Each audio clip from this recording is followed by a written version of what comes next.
tenemos entendido que está el presupuesto sometido, representantes ha hecho unas expresiones de cuánto se va a aprobar para cuándo se espera aprobar el presupuesto.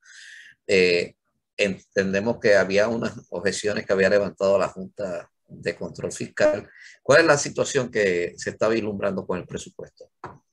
Pues mira, el presupuesto, como todo el mundo sabe, desde hace 5 años, lo trabaja el señor gobernador y la Junta prácticamente desde finales de enero, febrero hasta mayo.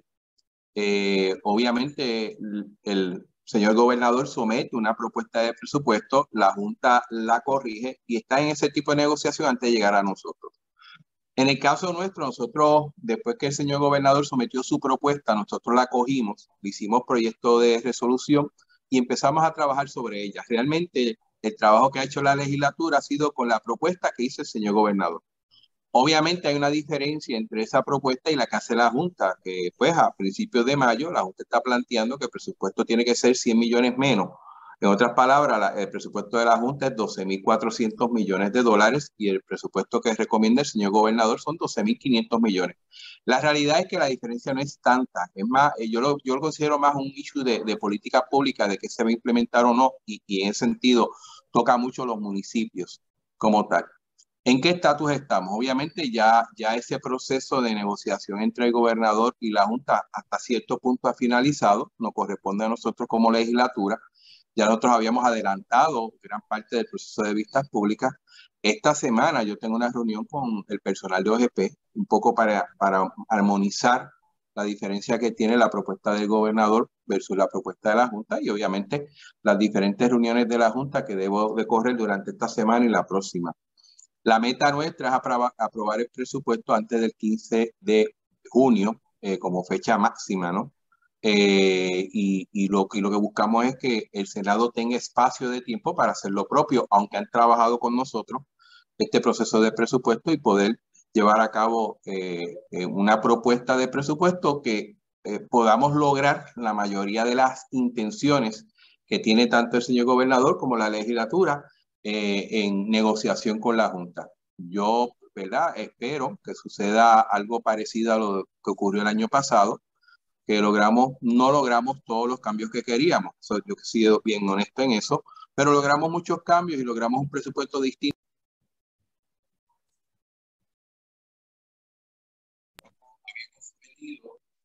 O había sometido la Junta como tal. Así que, dicho eso, estas próximas 2 semanas tengo bastantes reuniones, bastante que hablar y confío, ¿verdad?, de que el proceso de aprobación del presupuesto corra quizás hasta mucho más fluido que lo que fue el primer año.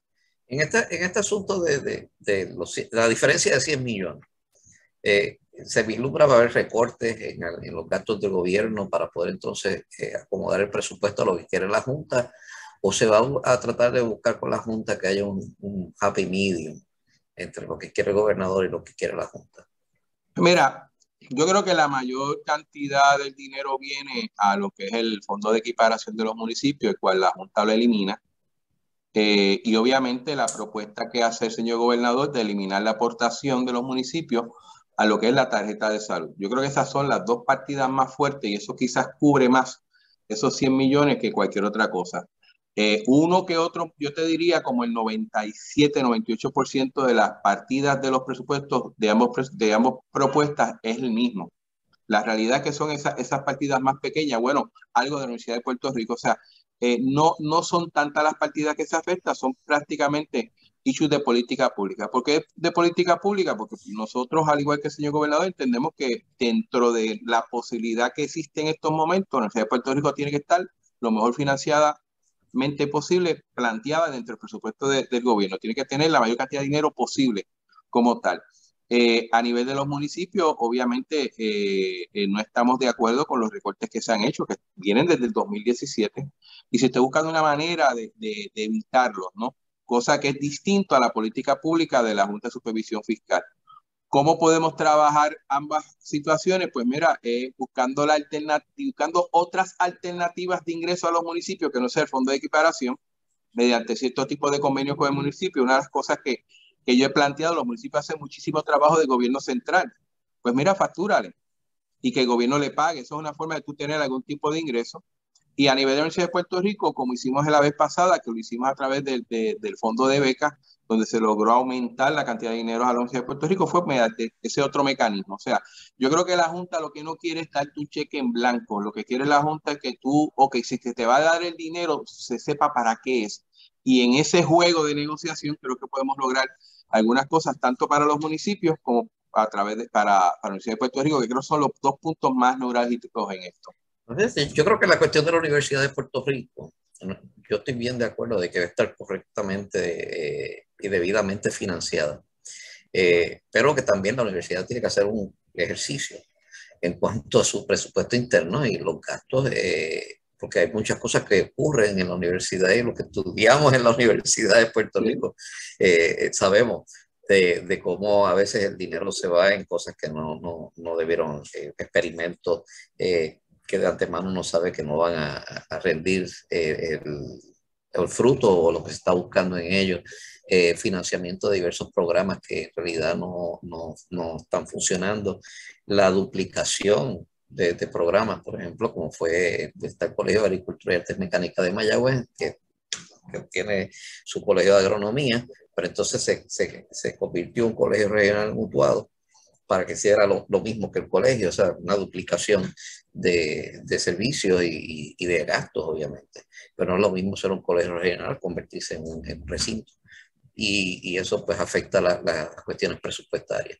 En cuanto al presupuesto, los municipios, yo creo que está llegando al punto en que tenemos que revisitar la existencia de municipios, de tantos municipios en Puerto Rico. Y quiénes son los municipios que son financieramente se pueden sostener versus aquellos que en realidad no pueden sostenerse. Y dependen precisamente de estas subvenciones que da el gobierno estatal para que entonces ellos puedan subsistir o dar los servicios que necesitan dar a sus correspondientes poblaciones.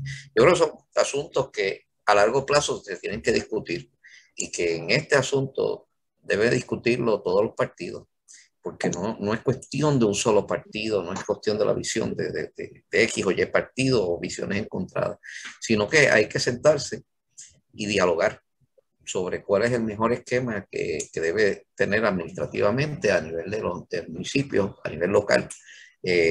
Si es el momento de mantener los municipios, si es el momento de consolidar el municipio, movernos a condados o a otra estructura de proveer los servicios ya más a nivel de pueblo, para entonces tratar de no tener tantos municipios en esta situación, que muchos de ellos cuando por ejemplo, la tarjeta de salud, pues, cuando se quitaba ese dinero al municipio, prácticamente entonces el municipio no podía dar servicio. Y es como muy bien usted señala, yo creo que los municipios sí pueden dar una serie de servicios y facturarle al gobierno estatal. Por ejemplo, las carreteras estatales en los municipios, pues muy bien el municipio puede ser la entidad que le dé mantenimiento, las asfaltes y todas estas cosas, y le facturarle a la autoridad de carretera o al departamento de transportación Alfredo, pública. ahora mismo lo hacen. O sea, ahora mismo muchos de los municipios lo hacen sin ningún tipo de ingreso. Yo creo que esa mentalidad de que de facturar lo que no me corresponde es una. Lo otro, tú traiste un punto muy importante y te voy a traer un dato. Desde hace 3 años se están reservando 22 millones de dólares, ya para este año va a estar en los 60, de dinero donde se te incentiva a ti como municipio a realizar este tipo de consorcios. Por ejemplo, ¿por qué tener 3 oficinas de recursos humanos cuando municipios cercanos pueden tener una? Pues mira, el presupuesto desde el 2019, 2020 y 2021 ha tenido dinero para aquellos municipios que hagan eso, se le da un aporte económico para lograr esa integración. Lo que pasa es que no la han utilizado. Y otro ejemplo básico de esto es, por ejemplo, lo viví cuando era legislador municipal en Cagua, o sea, el costo de recogido de basura se reduce en la medida que tiene más unidades de vivienda. Por lo tanto, si tú ves los contratos de recogido de basura en las ciudades tienden a ser el costo por vivienda mucho más bajo que quizás en pueblos más pequeños, porque mientras más volumen, es más barato el costo por unidad. Pues mira, ¿por qué no se puede hacer un tipo de contrato entre municipios cercanos, donde en vez de tener 10 o 15 mil viviendas, tienes 30,000 o 40,000? donde yo te aseguro que en vez de salir en 10 o 12 dólares el recogido de basura por vivienda por mes, va a salir en 7 o 8. O sea, ese tipo de dinámica tiene que entrar primero para ser más eficiente la operación de los municipios y para obviamente, un poco atacar esta situación fiscal que tienen. Y si te das cuenta, lo que tú hablas de los condados, un condado haría lo mismo. Un condado lo que hace es prácticamente eso. O sea, y yo creo que los municipios todavía... Ajá. Consolida servicio. Correcto, y tenemos ejemplos. Yo todavía recuerdo de hace varios años cuando se hizo el ABC en cuestión de permiso. Son los municipios de Aybonito, Barranquitas y Comerío, que no podían tener cada una aparte una oficina de permiso, se juntaron e hicieron un consorcio para que entre los 3 municipios corrieran una oficina de permisos y pudieran trabajar los permisos de uso de esa región. Fíjate que es una operación entre Correcto. 3. Y me consta que ahora la alcaldesa de Gurabo, Rosacheli Rivera Santana, con el alcalde de Junco, Papo Alejandro, están haciendo lo mismo para entre esos 2 municipios hacer una oficina de permiso. O sea, ese tipo de dinámica tiene que darse, para ser más eficientes si es que quieren sobrevivir. Y al final del día, Alfredo, ¿tú sabes quién ayuda a un municipio cuando está en desgracia? Otro municipio. Otro municipio. Así y no importa el partido. No. Precisamente lo hemos visto en los casos de los vertederos. Cuando se cierra un vertedero, pues entonces se llegan a acuerdos y el municipio se le cerró el vertedero, hay otro que le ofrece su vertedero y se paga. Y esto es tan sencillo, son acuerdos colaborativos que se hacen y se puede seguir dando el servicio sin que se afecte el pueblo, pero son alternativas que hay. Lo que es que tiene que haber la cultura. Y la realidad, Alfredo, es que han sido muy lentos en esto. Sí. Y yo creo que ya se está acabando el tiempo. Sí, no, hay que establecer la cultura. 3 minutos y hay que actuar. Hay que establecer la cultura de dejar de estar viendo el municipio como que como una entidad de que yo soy de este municipio, tú eres de allá, como que tú eres marciano si eres de otro municipio. Y entonces ¿cómo te decimos? Esos regionalismos tienen que acabar y tienen que entonces abrirse a la cooperación y a la colaboración para que entonces podamos tener un mejor Puerto Rico. La crudita. ¿Qué tanto se ha estado hablando en estos días?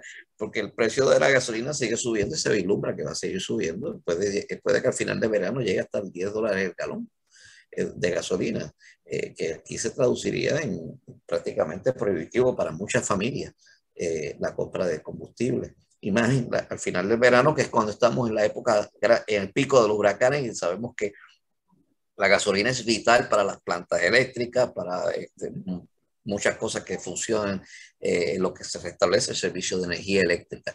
¿Cómo estamos con lo de la crudita? Mira, yo quisiera darte la historia, porque ha sido un poco media trágica, ¿no?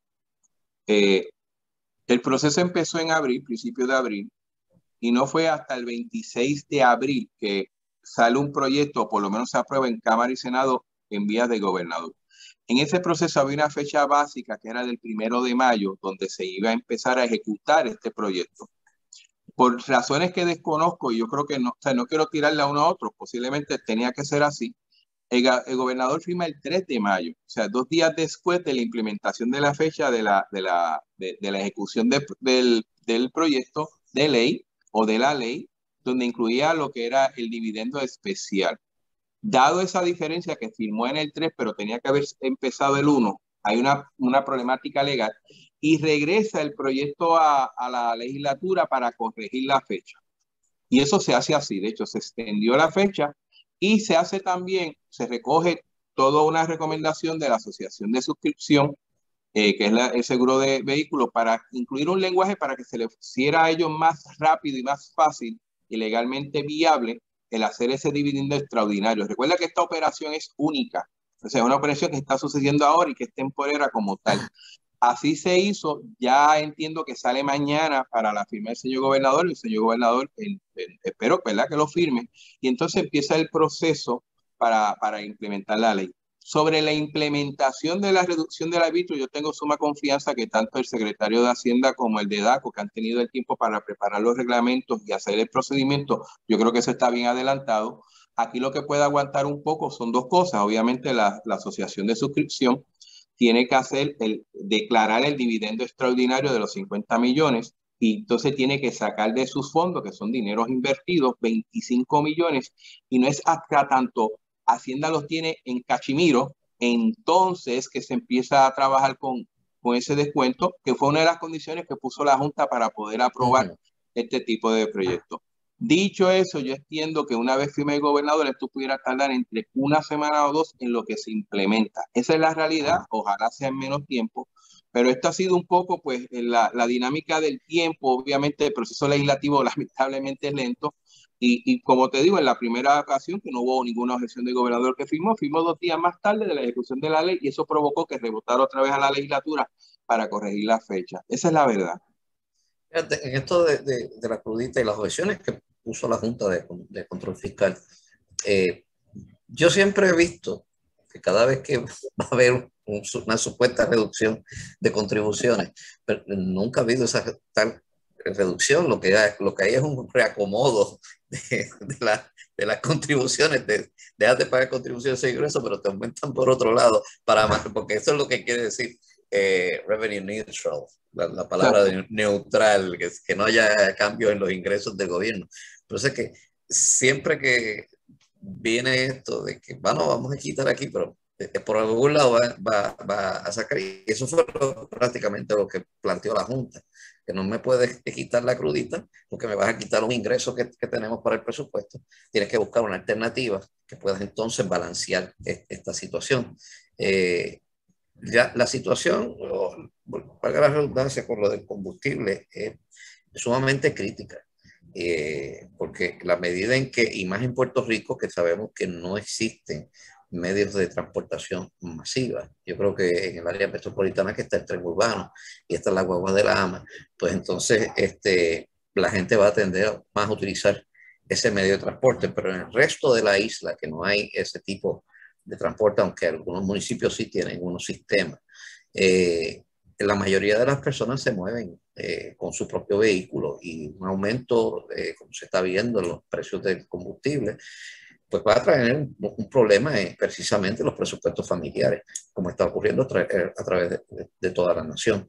Y puede hasta traer problemas en cuanto al desarrollo de la economía, porque sabemos que la mayoría, en Puerto Rico, no la mayoría, en Puerto Rico, toda la mercancía se mueve a través de furgones alados por camiones que utilizan diésel. Aquí no hay trenes, así que ese es el medio de transporte que la mercancía utiliza, y en la medida en que el aumento del combustible incida también en los precios, pues vamos a tener un efecto inflacionario.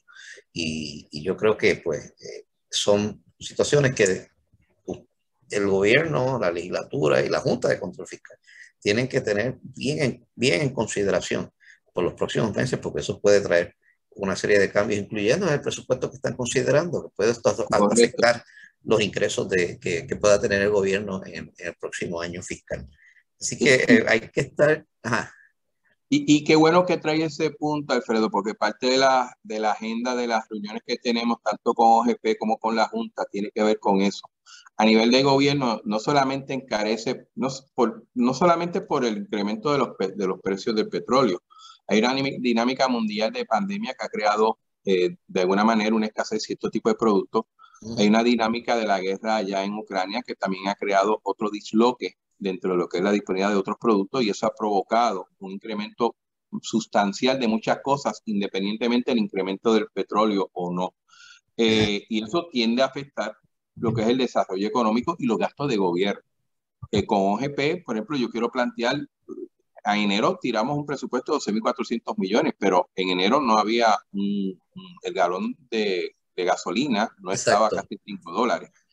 O sea, yo creo que todavía estamos a tiempo para el próximo presupuesto hacer cierto tipo de ajustes.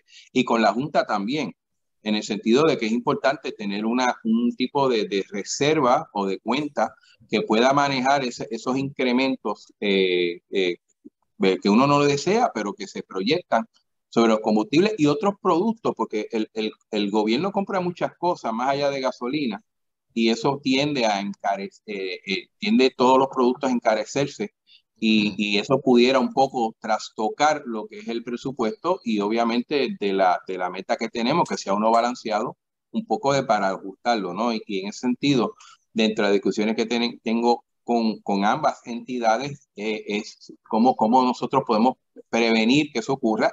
Y tercero, y tú lo planteaste también, este tipo de cosas afecta el crecimiento económico, estamos buscando y los ingresos de los gobiernos dependen de cómo crece o qué tan saludable es su economía. Y si esta se nos afecta mucho, pues vamos a tener dificultad eventualmente en lograr los recaudos estimados. Sin duda alguna, el efecto inflacionario va a tener un efecto en los ingresos del gobierno. Vamos ahora a la pausa y luego de la pausa seguimos aquí en Directo al Punto.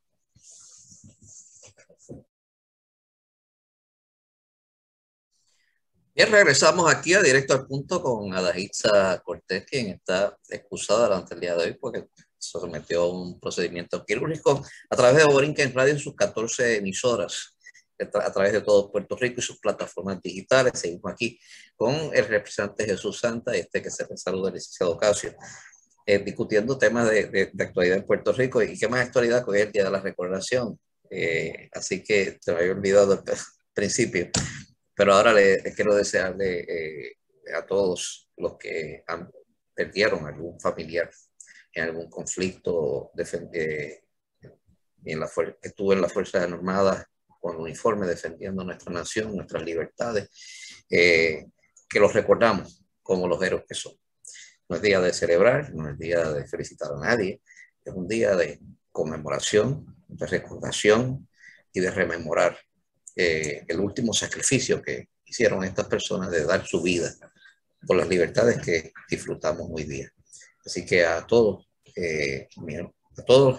les comunico mis oraciones y me deseo de que sus familiares que dieron su vida, porque hoy disfrutemos de la democracia y de la libertad, estén junto a Dios en el paraíso, disfrutando de las bondades de nuestro buen Dios. Así que si el representante quiere añadir algo en cuanto a esto, Sí, yo creo bienvenido. que es importante que la gente entienda que este día se conmemora y se respeta no solamente a aquellas personas que han caído en las distintas guerras, aquellos que han participado. Yo creo que no hay puertorriqueño que no tenga algún familiar que haya de alguna u otra manera participado en el ejército de Estados Unidos o en la Guardia Nacional en conflicto. Yo he tenido varios tíos, de hecho mi hermano menor estuvo en Irak, estuvo en Afganistán, que es parte de la Guardia Nacional. Y mi respeto a ellos y mi respeto a las familias, porque no solamente se sacrifica quien va a la guerra, también coge una buena parte de ese sacrificio la familia, ¿no? Inmediata, no solamente por su ausencia, sino pues el estrés, ¿no? Que crea en uno, ¿verdad? De que ese familiar pues pueda regresar en bien otra vez a incorporarse a nuestra sociedad y reconociendo de que si en algo tenemos las libertades que tenemos en nuestro sistema democrático, en parte se debe a esa gestión de estos hombres valerosos, hombres y mujeres valerosos y que hoy se conmemora, se le honra. Y obviamente mi respeto y mis saludos a todos y todas. Yo creo que hay una persona que es el mayor Richard Winters, que dirigía AC Company del batallón del 101 de la división de paracaidismo, que fueron los que, aparte de la Segunda Guerra Mundial, estuvieron batallando duramente, pero fueron los que detuvieron a los nazis en Bastogne entre la Navidad del 1944. Y posteriormente él escribió un libro y en una entrevista él indicó cómo su nieta le preguntó si él había sido un héroe en la guerra. Y la respuesta de él fue a su nieta decirle, no, yo no fui un héroe, pero yo serví al lado de grandes héroes. Y los grandes héroes a los que se refería era precisamente a los que nos regresaron. ¿Por qué? Porque ofrendaron su vida por nuestra libertad. Y eso es ser un héroe. Así que con esto, pues, yo creo que se resume grandemente lo que significa el día de hoy. Representante, el congresista Grijalva viene por ahí esta semana junto a Nidia Velázquez, a Jennifer González y a Alexandria Cortés, entre otros, para tener una serie de reuniones donde se va a estar discutiendo el borrador del proyecto de estatus, que todavía no ha sido presentado, está en un borrador. Según la información que ofrece el periódico Nuevo Día, el próximo viernes él estaría reuniéndose con funcionarios electos y el sábado con grupos y público en general. No son vistas públicas, no pueden ser vistas públicas porque no hay un proyecto radicado, esto es un borrador, por lo tanto serían reuniones. ¿Usted está invitado? Pues mira, no he recibido invitación como tal, no tengo problema en participar en ese tipo de reunión, pero yo quiero plantearlo de la forma más positiva posible. O sea, yo creo que el hecho de que de alguna manera seria se esté trabajando con el asunto del estatus es positivo, ya de por sí. O sea, diga lo que diga el borrador, el hecho de que distintas personas que en un pasado tenían serias diferencias, por alguna razón se han puesto de acuerdo y han logrado más o menos un punto medio para partir de ahí a tratar de desarrollar un proyecto de ley que un poco mueva el asunto del Estado en Estados Unidos, yo creo que es positivo. Y sobre todo, es mejor que se hable de eso a que se hable de las situaciones que ocurren acá referente a corrupción u otras cosas. Yo creo que eso cambia el tema, cambia el ambiente y no deja de ser positivo. Yo creo que sí lo es.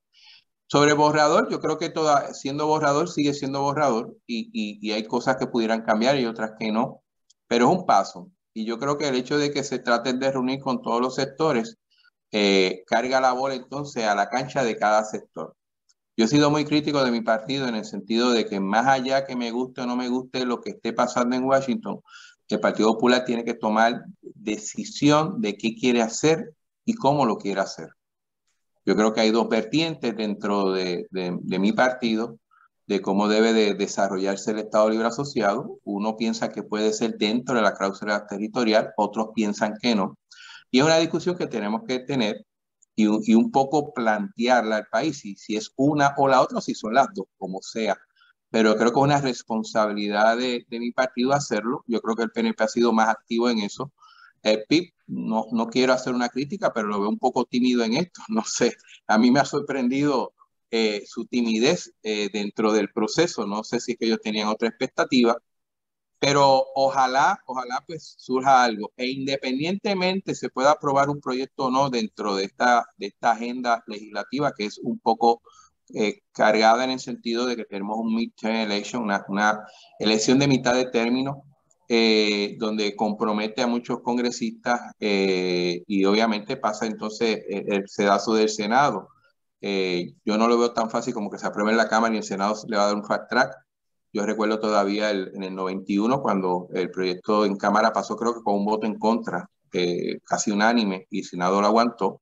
Pero fuera de esos escenarios que son posibles todos, el hecho que que esté hablando de una forma un poco más sosegada, un poco más seria, un poco con más sentido y sustancia, el hecho del estatus yo creo que es bueno para el país, te lo digo con toda franqueza, más allá de lo que uno pueda opinar o no del borrador. Yo lo que veo es que primero que el borrador le quita el protagonismo al Comité de Recursos Naturales, a Grijalva, a la misma comisionada residente, y porque el proyecto, el borrador es de Hoyer, del líder de la mayoría. Pasa a ser un proyecto como que es del Partido Demócrata, porque lo está auspiciando el portavoz de la mayoría. Eso es lo primero. Lo segundo, y usted lo trae muy bien, es la situación que tiene en sus manos el Partido Popular, porque el borrador presenta tres opciones y ninguna de ellas es la definición de lo que se ha llamado el era tradicional o la actual condición de estatus. Y en eso, pues, como que deja fuera, como que no es alternativa. El Congreso quiere ponerle fin a la condición territorial. Y entonces está dando unas alternativas que salen fuera de la cláusula territorial. Pues todas las alternativas que hay en ese proyecto salen fuera de la cláusula territorial. Y yo creo Estoy muy de acuerdo con usted, representante. El Partido Popular tiene que sentarse a hablar y no es para mañana, no es para pasados mañana, es para anteayer. Hay que sentarse a definir qué van a hacer. Si es que el Congreso ya está tomando el camino de descolonizar a Puerto Rico, de acabar con lo que hay y dirigir a Puerto Rico hacia unas soluciones de estatus que no estén dentro de la cláusula territorial. Y entonces, ¿cuál sería la posición del Partido Popular? Porque entonces el Partido Popular tendría que decidir si va hacia la estadidad o si va hacia la independencia.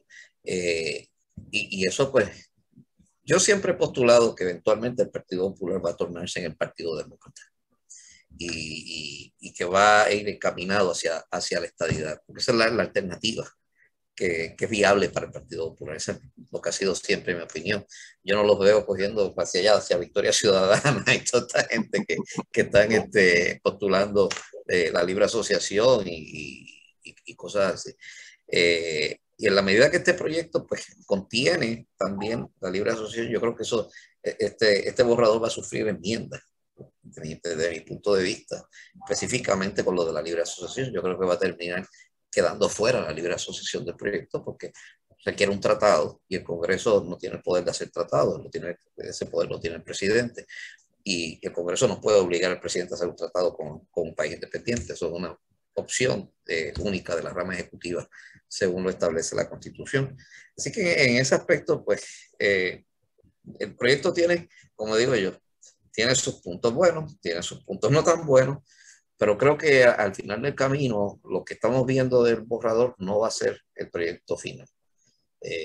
Y se está, como muy bien señalado usted, corriendo contra el tiempo, porque hay unas elecciones de medio término.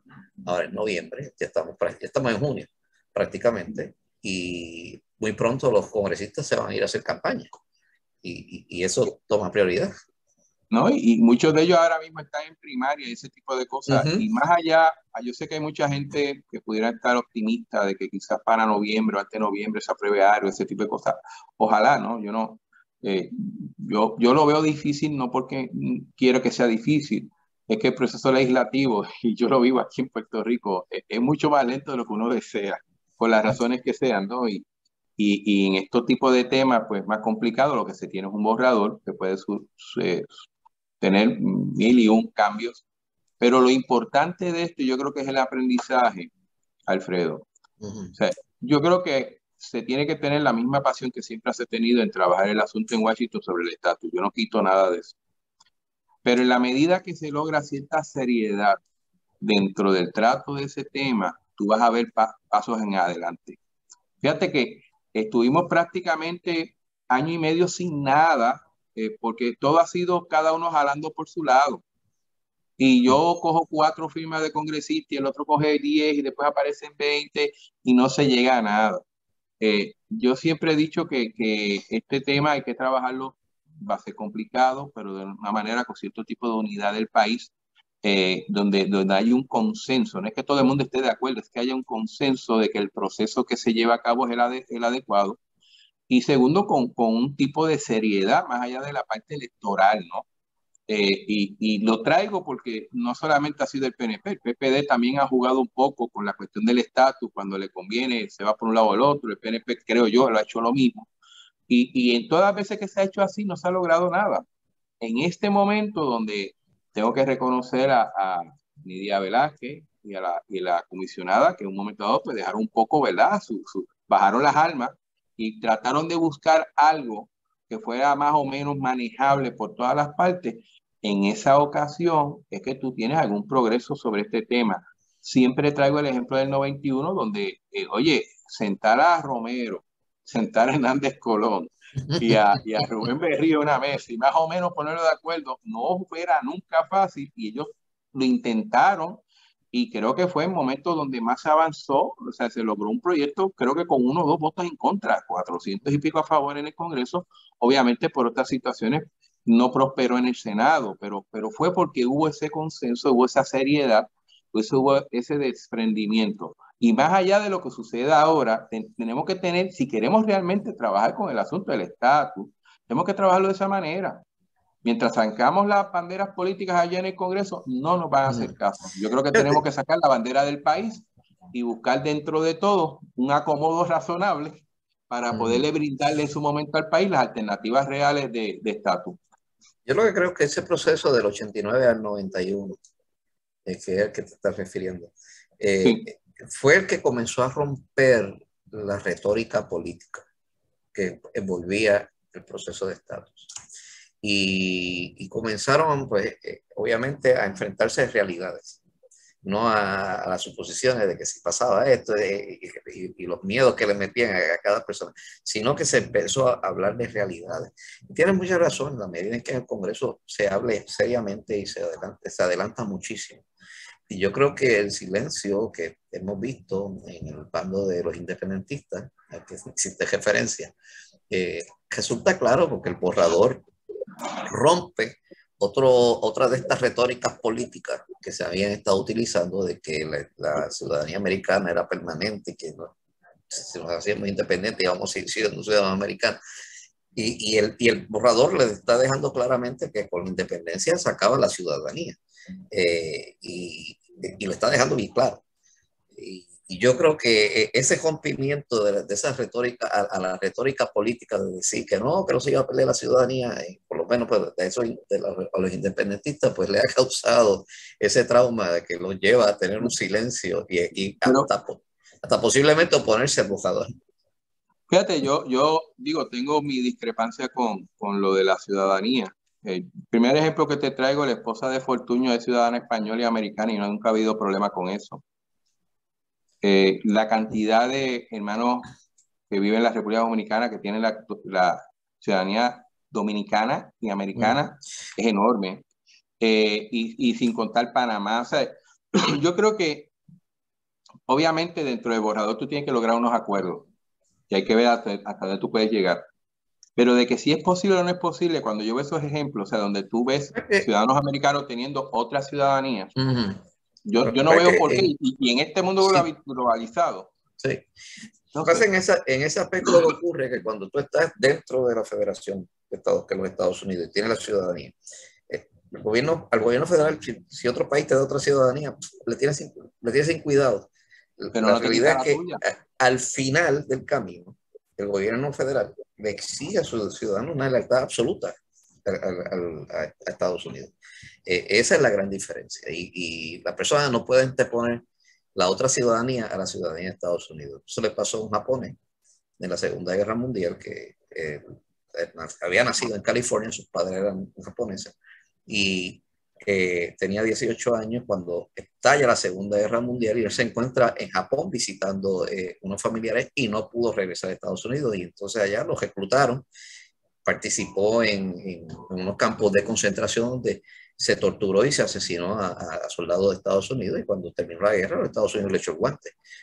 Y él levantó de que él lo había hecho pues, porque tenía la ciudadanía japonesa, en ese momento estaba actuando como un ciudadano japonés, no como un ciudadano de Estados Unidos, y Estados Unidos dijo, no, usted es ciudadano americano, su está de los Estados Unidos, no es Japón. Si de Japón le dio su ciudadanía, allá ellos.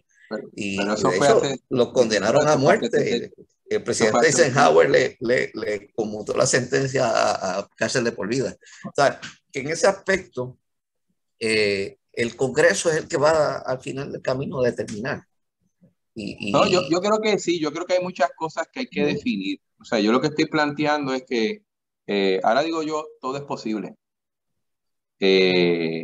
Todo es posible, es cuestión de qué tipo de negociación tú llegues, que esté dispuesto el gobierno de Estados Unidos a ceder y que no. Exacto. Que esté dispuesto los puertorriqueños a ceder y que no. Eso es una negociación, ¿no? Y en ese sentido yo creo que queda camino. Ahora, vuelvo otra vez, en la medida que se haga de una forma sensata, con profundidad, de una forma seria, y que el americano vea, el norteamericano, el ejecutivo, el legislativo de allá vea que hay un interés de mover las cosas, yo estoy seguro que va a entrar en el asunto y lo va a discutir. Yo creo que el portavoz del Partido Demócrata no hubiera entrado si no hubiera visto la disponibilidad de Nidia ni de Jennifer. O sea, si lo hubiera visto las dos peleando, yo te aseguro a ti que no hubiera entrado, ¿no? Y yo creo que ese es el mayor mensaje es ese. El issue del estatus es un issue que toma tiempo. Yo creo que no ha habido ninguna jurisdicción en el mundo que se ha hecho en 6 meses, nada por el estilo, una decisión final. Han sido en ocasiones luchas largas. Nosotros yo creo que llevamos demasiado mucho tiempo, no tengo problema con eso, pero eso no quiere decir que en 6 meses se resuelva. Yo creo que se va a resolver lo antes posible en la medida que nosotros pongamos en nuestra posición, de nuestra parte, para poder llevar a cabo un proceso que sea justo. Y al final del día, fíjate, lo que yo deseo, licenciado, es que el país tenga la oportunidad de decidir cosas que sean reales, las que sean, pero que sea real y que sea el país que decida. O sea, yo en eso soy muy democrático, yo respeto mucho las mayorías, y yo creo que responsablemente deberíamos de movernos a eso como funcionarios públicos electos, realmente. Fíjate, yo entiendo y estoy de acuerdo. Lo que debe estar en esa papeleta al final del camino sean opciones reales. No la retórica política, Claro. tratar de arrimar la brasa a la sardina de uno, sino que el pueblo de Puerto Rico tenga la oportunidad de saber claramente de que, por ejemplo, la estadidad es esto y el Congreso la va a dar. La independencia es esto y el Congreso la va a dar si la mayoría del pueblo la apoya. Igual la libre asociación, si finalmente se vuelve a incluir el estatus actual. Pues, lo mismo, ¿qué conlleva cada uno? Que esté todo el mundo claro y no se dé paso a lo que yo siempre he llamado la retórica política, que es la que crea esta nube alrededor del estatus para confundir a la gente, sino que el pueblo tenga claramente qué es lo que hay y no darle paso a la retórica política. Eso yo creo que es lo que debemos aspirar todos.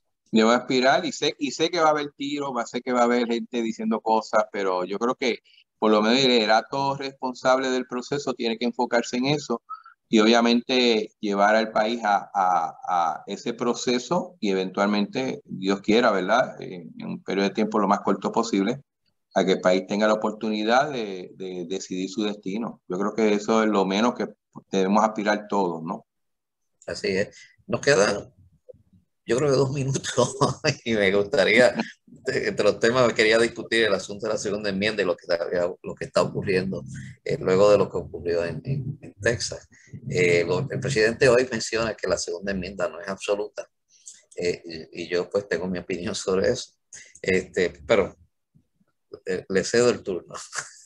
Mira, yo creo que en ese caso, una persona que soy bastante pacifista, obviamente yo no creo en las armas, pero pienso y no soy abogado, yo sé que usted lo es, eso no hay nada absoluto. Yo creo que en un momento dado todo tipo de derecho tiene alguna limitación para que no afecte a otros, ¿no? Como tal, yo creo que tiene que ser un proceso,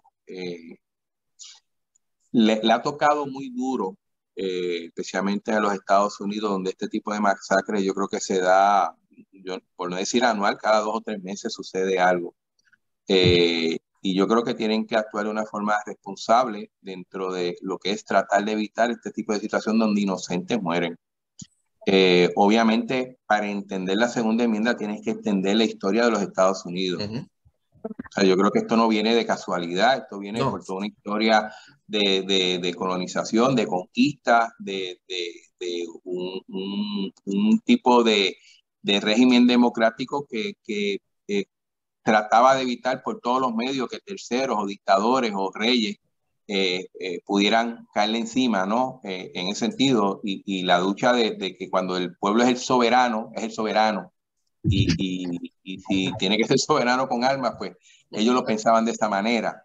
O sea, yo creo que la historia, tú tienes que entender un poco el porqué. Quizás nosotros acá en Puerto Rico no vemos mucho eso, pero tienes que entender la historia porque ellos actúan de esa manera.